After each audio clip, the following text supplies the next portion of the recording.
एक बार मेरे भाई आए हैं मुझे मिलने के लिए, मैं किचन में थी तो जाते हुए ना भाई ने मुझे ना प्यार दिया सारे पे। उनके जाने के बाद मेरे चाचू ने मेरे ऊपर इतना टॉर्चर किया, इतना मुझे मारा पीटा उन्होंने कि हाँ आपको ये प्यार करके क्यों गया है। एक अजीब किस्म के शक्की लोग थे, मुझे आज तक उनकी समझ नहीं है इन्होंने ऐसे क्यों किया है। कोई लड़की घर से भाग के आती है ना, उसको कोई अपनी इज्जत ही नहीं बनाता। इसने जब मतलब कि फैसला किया, इस माजूर होने के बावजूद भी अपनी मेहनत कर रहा है, मुझे ये भूखा नहीं मरने देगा, इसने फिर मुझे कहा कि चले हम शादी कर लेते। फिर हमने कोर्ट मैरिज में शादी की थी।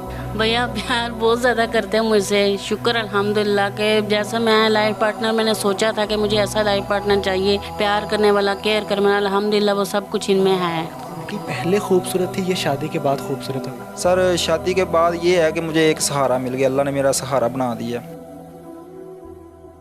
अस्सलामुअलैकुम, आप टीवी से मैं हूं फैसल खान सूरी। मेरे साथ सरवर साहब मौजूद हैं, इस जानिब इनकी मिसेस मौजूद हैं कलसूम कश्मीर से पिंडी आई थी अपने चाचू के पास, क्योंकि इनके वालिद मोहतरम का जहनी तवाज़ुन ठीक नहीं था, तो इनकी वालिदा ने इनको इनके चाचू के पास भेज दिया था पिंडी से ये लाहौर आई सिर्फ इस वजह से कि इनका चाचू इनको टॉर्चर किया करता था, इनको मारा करता था, इन पर तशद्दुद किया करता था। ये जब लाहौर पहुंची, बस से उतरी, एक पीसीओ पर गई, पीसीओ पर कॉल करना चाहती थी किसी को, लेकिन वहां पे मुलाकात सरवर साहब से हुई। सरवर साहब से मिलते ही इनको प्यार हो गया। आगे क्या हुआ इन्हीं से जानते हैं। सरवर साहब मुझे बताइएगा, ये मोहब्बत की दास्तान कैसे शुरू? अस्सलाम वालेकुम भाई। दरअसल बात ये थी भाई, ये जब वहाँ पे उतरी है ना बस स्टॉप पे, ठीक है, वहाँ पे उतर के ये फुटपाथ के ऊपर खड़ी हुई थी, तो काफ़ी परेशान गुन थी, मतलब कि ना रो भी रही थी। और अक्सर पता है आपको, जब भी स्टॉप पे कोई लड़की खड़ी होगी ना, तो कोई इधर से आ जाएगा, कोई इधर से आ जाएगा, कहाँ जी आपने कहाँ जाना है, कहाँ जाना है। तो ये ऐसे लोग इसको बहुत तंग कर रहे थे, ठीक है। तो मैंने छोटा सा एक बच्चा मेरे पास खड़ा हुआ था, मैंने उसको भेजा, मैंने कहा इनको बुला के लाओ मेरे पास। वो इनको जब बुला के लेके आए तो इनसे मैंने पूछा, मैंने कहा हाँ जी आपको क्या मसला है, क्या नहीं, किधर जाना है आपने। इन्होंने फिर मुझे बताया कि मैं दारुल मान जाना चाहती हूँ, मुझे पता नहीं है उसका, ठीक है। मुझे ये पता था कि लाहौर में दारुल मान है, तो मैं वहाँ पे जाना चाहती हूँ। लेकिन मैंने इनसे पूछा कि आप क्यों दारुल मान जाना चाहती हैं। फिर इन्होंने मुझे बताया कि मेरे चाचू, मैं चाचू के पास रहती थी, तो चाचू मेरा घर वाली सारे नौकरानियों वाले काम भी करवाते थे, ठीक है। उसके बावजूद वो मेरे ऊपर तशद्दुद करते रहे, ठीक है। मैं बहुत परेशान हो गई थी। मुझे किसी ने बताया कि आप ऐसे इस जाम में अगर निकलना चाहती हैं तो आप ऐसा करें, लाहौर में दारुल मान है, वहाँ पे चली जाएँ, ठीक है। ये जब वहाँ पे आई तो फिर इसको मैंने सारी बात वगैरह बताई, मैंने अपनी भी बताई। मैंने कहा हमारे भी बाप ने हमें छोड़ दिया था बचपन में, ठीक है, हम भी बहुत धक्के खाते रहे हैं, सड़कों पे सोते रहे हैं, पार्कों में सोते रहे हैं, बहुत परेशान थे हम भी, क्योंकि हमारी वालदा को डिवोर्स दे दिया था वाल साहब ने, ठीक है। तो हम भी किसी के बुए पे, कभी किसी बुए में, किसी को ज़ाहिर कुछ चार आने देते थे तो वो कोई हमें खाना दे देता था, नहीं देते तो कोई भी खाना भी नहीं देते थे हमें। बहुत बुरे हालात देखे हमने, ठीक है। जब इनको मैंने अपनी स्टोरी वगैरह भी बताई, सारी इसकी भी मैंने सुनी, तो फिर हमने मतलब कि सोचा कि मैंने कहा यार अगर आपने दारुल मान ही जाना बेशक चली जाएँ, या वापस जाना वापस चली जाएँ, कोई मसला नहीं है। लेकिन मैं जो भी हूँ, डिसेबल हूँ, जैसे भी हूँ, लेकिन आप अगर चाहें तो मैं आपके साथ शादी करने के लिए तैयार हूँ। यहाँ पे एक अहम बात आपको बताता चलता हूँ, सरवर साहब डिसेबल हैं, यानी कि माजूर हैं। ये बचपन से ही माजूर हैं, न चल सकते हैं ना ही हरकत कर सकते हैं, और सारा बोझ कलसूम साहिबा उठाती हैं इनका। जी बताइए। जी मुझे यहाँ तक कि वाशरूम भी यही लेके जाती हैं, मेरे हर काम। शादी किस तरह से हुई थी? शादी सर मैंने जब मतलब कि ना इसको अपने कज़न वगैरह के घर छोड़ा था, 2-3 दिन के लिए टाइम दिया था। मैंने कहा आप सोच लें, क्योंकि मैं तो डिसेबल हूँ, ठीक है। ये ना हो आप बाद में कहें कि आपने मुझे कौन से जाब में डाल दिया, ठीक है। मैं जैसे भी हूँ आपके सामने हूँ, ठीक है, लेकिन आपको फिर भी मैं 2 दिन का टाइम देता हूँ, फिर आप जैसे कहेंगे वैसे मैं कर लूँगा। अगर आप फिर भी दारुल मान जाना चाहें या अपने वालदैन वगैरह के पास जाना चाहें, हाँ जी, तो मैं आपको वहाँ पे भी छोड़ दूँगा, कोई बात नहीं। लेकिन ये है कि आप सोच लें। इसने जब मतलब कि फ़ैसला किया, इसने सोचा, मतलब कि इसने कहा कि चलो ये अपनी मेहनत तो कर रहा है ना, माजूर होने के बावजूद भी अपनी मेहनत कर रहा है, मुझे ये भूखा नहीं मरने देगा। तो मैंने सोचा, इसने मतलब जब इसने सोच लिया सारी बात, इसने फिर मुझे कहा कि चले हम शादी कर लेते। फिर हमने कोर्ट मैरिज में शादी की थी। जी। आपकी उम्र क्या थी और इनकी उम्र क्या थी? सर उस वक्त मेरी तकरीबन उम्र थी 20-22 साल उम्र थी मेरी, तो इनकी तकरीबन है थी 18-19 साल उम्र थी इनकी। इन्होंने कहा नहीं कि क्या करते हो, कैसे कमाते हो, कुछ नहीं बोला इन्होंने? सर इन्होंने पता था कि मैं पीसीओ पे चलाता था, इनको यही पता था कि ये अपना पीसीओ इनका ये है, ठीक है। मैं किसी के पीसीओ पे काम करता था, ठीक है, तो अपनी मेहनत मजदूरी कमाता था, क्योंकि हम शुरू से जो है ना मेहनत को ही तरजीह दी है, किसी के आगे भीख नहीं मांगी। अल्लाह का इससे मांगते हैं, जो भी मांगते हैं अल्लाह से मांगते हैं। लेकिन जैसे अब माशाल्लाह तकरीबन 12-13 साल हो गए हमारी शादी को, अल्लाह का शुक्र है कि हम अपनी रिज़्क़ हलाल कमा के अपने बच्चों को भी खिला रहे हैं, बच्चों की पढ़ाई का भी सोच रहे हैं। ज़ाहिर है मकान की भी टेंशन होती है मुझे, बत्ती के बिल की, 10,000 इस मकान का मैं किराया दे रहा हूँ, ठीक है, और 10,000 यकीन माने इस बार मेरा बिल आ गया, 20,000 में ये मकान पड़ जाता है, बहुत मुश्किल होती है। फिर इसी जो मैं छोटा सा एक स्टॉल लगाता हूँ, ठीक है, टोपियाँ रुमाल वगैरह एनके वगैरह सेल करके, ठीक है, उसी में से मैं ज़ाहिर जो इससे भी माल लेते हैं ना, वो ज़ाहिर जो माल भी होता है वो भी हम अपनी रास भी जो होती है ना वो भी खा लेते हैं। आप अपने माँ बाप को नहीं बताया आपने कि मैं इससे शादी करने लगा हूँ? किसी को रजामंदी का इजहार नहीं करवाया? सर मैंने उस वक्त जब सबसे बताया था, लेकिन सब ने किसी ने मेरा साथ नहीं दिया। क्यों?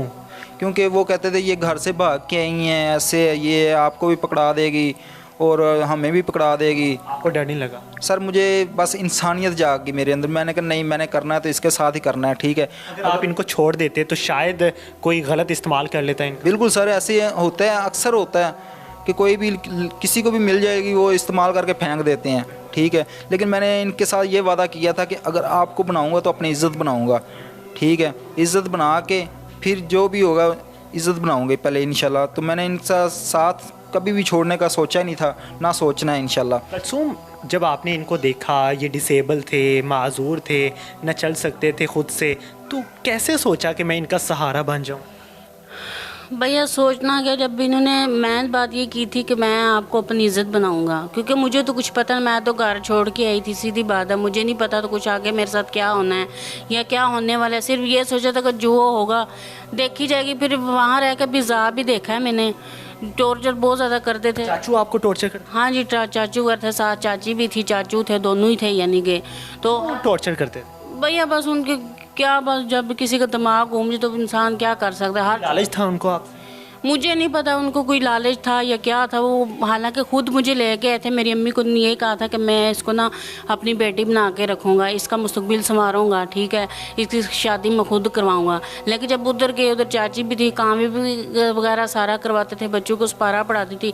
बस उनके अंदर एक शक पड़ गया था, ये गलत है किसी के साथ। छोटा सा कोई बच्चा भी, हालांकि स्पारा देखें, स्पारा पढ़ाती थी बच्चों को, तो वो कहते थे, किसी भी बच्चे से बात करके कहते थे हाँ आप इसके साथ गलत हो, बच्चे के साथ। हाँ जी, ऐसे ही करते थे।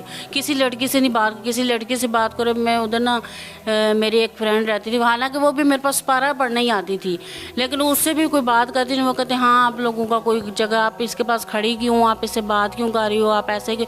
यकीन करें मेरे भाई आते थे, हर जुम्मे को जुम्मे आते थे, कभी हम दोनों अकेले बैठ के मैंने भाई से बात नहीं की, सगे भाई से बात नहीं कर सकती। एक बार मेरे भाई आए मुझे मिलने के लिए, मैं किचन में थी, तो जाते हुए ना भाई ने मुझे ना प्यार दिया सारे पे, एक भाइयों वाला जो प्यार होता है। उनके जाने के बाद मेरे चाचू ने मेरे ऊपर इतना टॉर्चर किया, इतना मुझे मारा पीटा उन्होंने कि हाँ आपको ये प्यार करके क्यों गया है।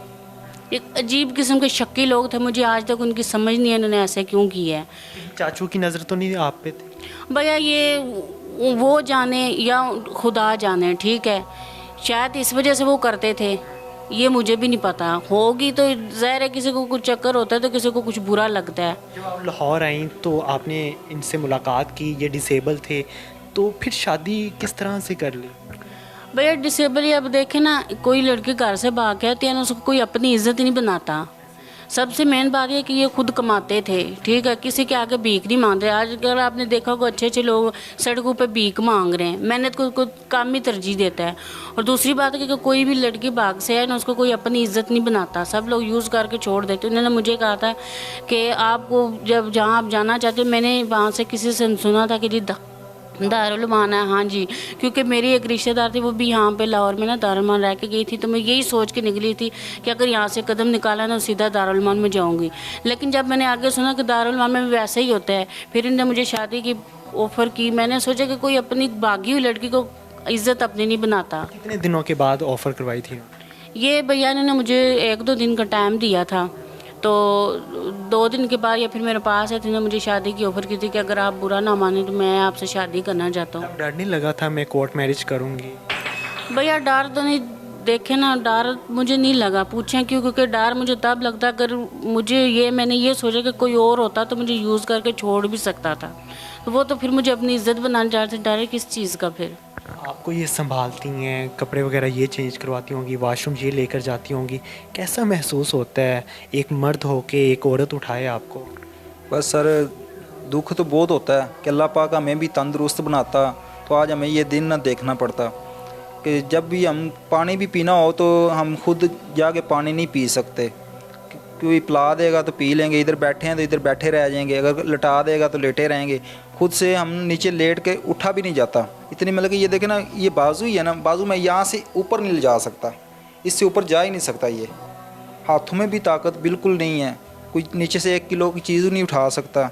लेकिन शुक्र अल्लाह का कि अल्लाह पाक ने जिस हाल में भी रखा है, हम अल्लाह का बहुत बहुत लाख लाख शुक्र करते हैं। तो हमें अल्लाह पाक ने समझ लें कि हमारे ये बाजू भी यही हैं, हमारी टांगें भी यही हैं।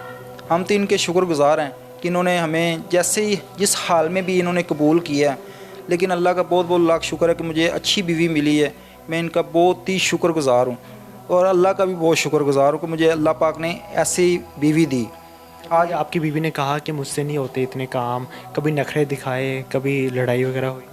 नहीं सर, इस बात पे कभी भी नहीं हमारी लड़ाई हुई कि ना इसने आज तक मुझे ये ताना दिया है कि मैं आपको उठाती हूँ, ऐसे करती हूँ, ये करती हूँ, वो करती हूँ, आप मेरे लिए कुछ नहीं करते। लेकिन नहीं, हम एक दूसरे का सहारा हैं और इंशाल्लाह हमेशा ऐसे ही बने रहेंगे।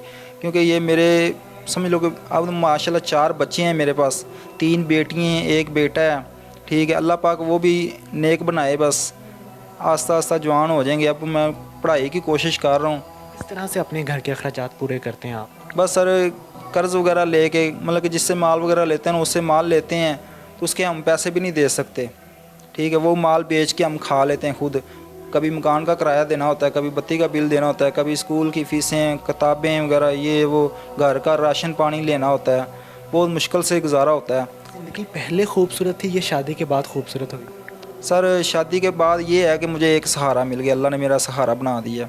शादी से पहले ये था कि हमें कोई सहारा नहीं था हमारे पास। कभी किसी के दरवाज़े पे रहना, कभी किसी के दरवाज़े पे रहना, कभी सड़कों पे सोना, कभी कहाँ पे सोना, कभी कहाँ पे सोना। ये उस वक्त बहुत मुश्किल हालात थे। कभी कोई रात को आके उठा देता था, भाई इधर नहीं सोना, इधर सोना मना है, आप यहाँ से जाओ। तो हम सोचते थे, उस वक्त दिल करता था कि यकीन माने कि किसी गाड़ी के नीचे आके ना खुदकुशी कर लें, मर जाए, इससे बेहतर यही है। क्योंकि हमारे वाल साहब ने जो है ना हमारे साथ किया ना, हम ये अब ये चाहते हैं कि हमारे बच्चों के साथ ऐसा ना हो। आपने कभी नहीं सोचा कि मेरा भी शोहर चल सकता, मैं भी इसका इलाज करवा सकती? भैया दिल में बहुत अरमान है मेरी, ये दिल में अरमान था, यकीन करें अभी भी मेरे दिल से दुख होता है। मैं चाहती हूँ कि मेरे ये चलें, ये नहीं है कि मैं संभालने की वजह से कह रही हूँ, संभालना तो मैं, अल्लाह इनकी ज़िंदगी करे मुझे, हालांकि मजदूर कमा के ला के दे, जितना चल थोड़ा लेके आते हैं, लेकिन शुक्र अल्हम्दुलिल्लाह मेहनत करते हैं। तो मेहनत करते हैं, सबसे बड़ी बात है मेहनत करते हैं। तो दिल में ये ख्वाहिश है कि ये भी चलें अपने पाँव पे। कम से कम होता है इंसान को, किसी टाइम इंसान नहीं होता कि कहीं इमरजेंसी जाना पड़ जाए, चलो इतना होगा उठ के पानी तो पी लें या खुद से वाशरूम में तो जा सकें। दिल में तो है ख्वाहिश, अल्लाह ताला बस, अल्लाह के हर काम में कोई ना कोई मसलियत होती है, अल्लाह ताला करम करेगा। कि वैसे 4 बच्चे हैं माशाल्लाह, तो इनको भी बच्चों की तरह संभालना पड़ता है। तो कभी इन्होंने प्यार किया आपसे जिस तरह से आम शौहर कर? भैया प्यार बहुत ज़्यादा करते हैं मुझसे, शुक्र अल्हम्दुलिल्लाह के जैसा मैं लाइफ पार्टनर, मैंने सोचा था कि मुझे ऐसा लाइफ पार्टनर चाहिए, प्यार करने वाला, केयर करने वाला, अल्हम्दुलिल्लाह वो सब कुछ इनमें है। गुस्से में तो नहीं आए? वो बस कभी कभी हो जाते हैं, लेकिन ज़्यादा मुझे गुस्सा नहीं करते, क्योंकि वो गुस्सा तो इंसान का ज़ाहिर, सारा दिन बाहर काम पे करते हैं, फिर घर में आके बच्चे भी, लेकिन कभी मैंने कोई दूसरे तरीके से मुझे गुस्सा नहीं किया आज तक। कोई रिक्वेस्ट करना चाहेंगे लोगों से आप? सर रिक्वेस्ट यही करना चाहूँगा, एक तो जो इनके चाचू हैं ना, वो हमें बहुत अब डरा धमका रहे हैं। क्यों? क्योंकि उनके जो भाई हैं ना, उनकी वालदा हैं, इनकी वालदा जो बूढ़ी हैं बहुत, उन्होंने हमारी कुछ वीडियो पहले देखी थी। ठीक है, उन्होंने हमारे साथ रब्ता किया है। ठीक है, उन्होंने रब्ता जब किया है तो हमने कहा कोई मसला नहीं, आप सीधे तरीके से आएँ, बेशक आपकी बेटी है, आपकी बहन है, आप मिलने के लिए आएँ। इनकी वालदा भी आई हैं, इनके भाई भी आए हैं, और इनके जो मतलब कि जो है ना चाचू जो हैं, वो अच्छा नहीं समझ रहे। वो कह रहे हैं ये क्यों मिलने गए हैं वहाँ पे, उनको बहुत टॉर्च कर रहे हैं। ठीक है, उनका तकरीबन उसने 4-5 लाख रुपए इसके भाइयों का उन्होंने देना है। ठीक है, वो ऊपर से कह रहे हैं कि हम ये कर देंगे, हम वो कर देंगे, हम उनको भी मार देंगे, आपको भी मार देंगे। पहले भी उनके ऊपर बहुत तशद्दुद करते थे। ठीक है, पहले भी मतलब कि अक्सर जब भी दिल करता था ना, उनको बुला के अपने पास, अपने घर में बुला के चपेड़े मार लेनी, थप्पड़ मार लेने, सोटियों के साथ कुटना शुरू कर देना। जैसे कि इसको मतलब कि वो टॉर्चर करते थे ना, वैसे अब उनको भी शुरू कर दिया उन्होंने। ठीक है, लेकिन अब यही मैं उनसे रिक्वेस्ट करना चाहता हूँ कि वो हमें हमारे हालात पे छोड़ दें, आपकी मेहरबानी, उनके भाई हैं वो मिलने आ गए हैं, तो कोई गलती नहीं की उन्होंने। बिल्कुल जी, आपने सुनी मुकम्मल कहानी। अगर आप में से कोई इनकी मदद करना चाहता है तो नीचे कॉन्टैक्ट नंबर चल रहा है, तो आप इनसे रब्ता कर सकते हैं।